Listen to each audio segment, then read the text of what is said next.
Le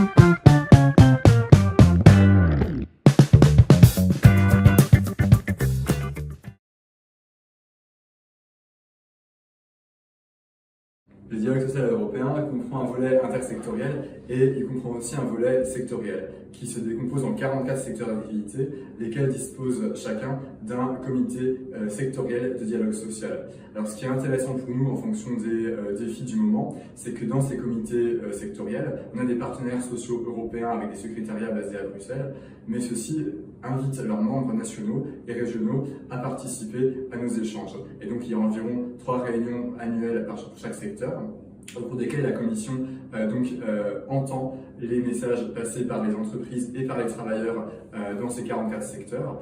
On peut effectivement en entendre énormément de choses en ce qui concerne les contraintes réglementaires, en ce qui concerne la situation concrète des travailleurs. Et puis, ce qui est très intéressant aussi, c'est que c'est un moment de recherche de consensus sur des messages communs de la part des partenaires sociaux des deux côtés. Et donc, ça nous arrive fréquemment d'avoir ce qu'on appelle les résultats du dialogue social, qui très souvent prennent la forme de déclarations conjointes ou de messages en quelque sorte portés par les partenaires sociaux des deux côtés envers les institutions pour faire passer des priorités.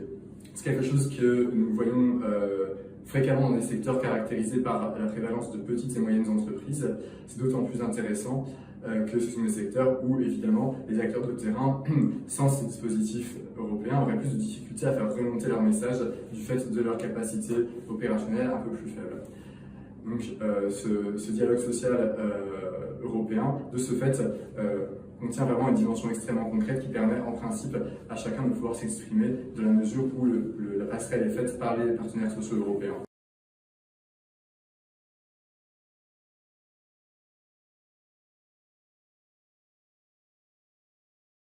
Nous sommes au démarrage d'un nouveau cycle politique de 5 ans et il est très important aujourd'hui de refléter dans les politiques sociales davantage que par le passé les enjeux de compétitivité.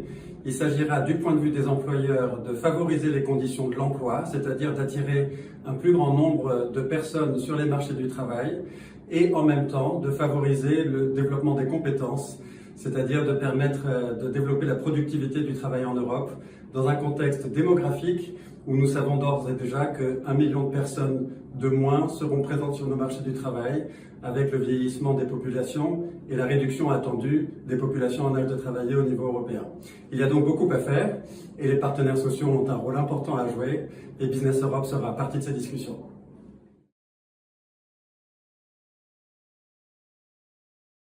L'Union européenne prend ses marques pour une commission qui, dans les prochaines 5 années, a comme objectif de renforcer la compétitivité pour s'aligner sur l'Amérique et sur la Chine. Clairement, le mouvement syndical européen est très à l'écoute, mais aussi participe très activement à la discussion parce que une caractéristique fondamentale de la compétitivité en Europe, c'est effectivement le modèle social européen. Le modèle social européen fait partie de cette dimension qui permet à l'Europe d'être compétitive et c'est là où les investissements doivent avoir lieu. C'est là où effectivement les investissements dans l'humain, les investissements dans le monde du travail pour des meilleurs droits, pour des droits plus protecteurs des travailleurs soient mis en place de telle sorte que l'ensemble de la compétitivité profite à tous, aux entreprises, à la société et aux travailleurs.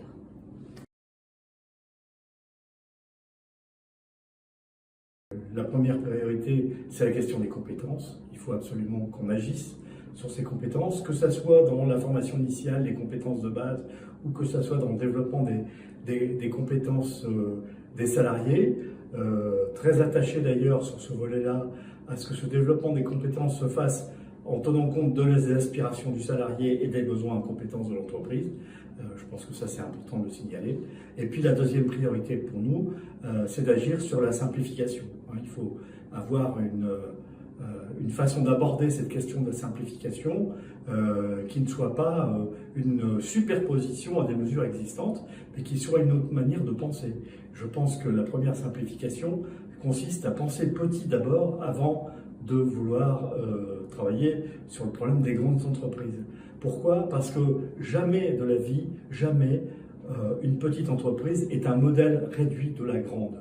Et donc à partir du moment où on pense grand pour aller au petit, forcément on fait une erreur. Et que si dans cette opération de simplification, on peut inverser les facteurs, penser petit et puis ensuite aller grand, là on arrivera à des mesures qui sont vraiment simplificatrices et qui sont compréhensibles par ces chefs d'entreprise et par ces entreprises TPE-PME.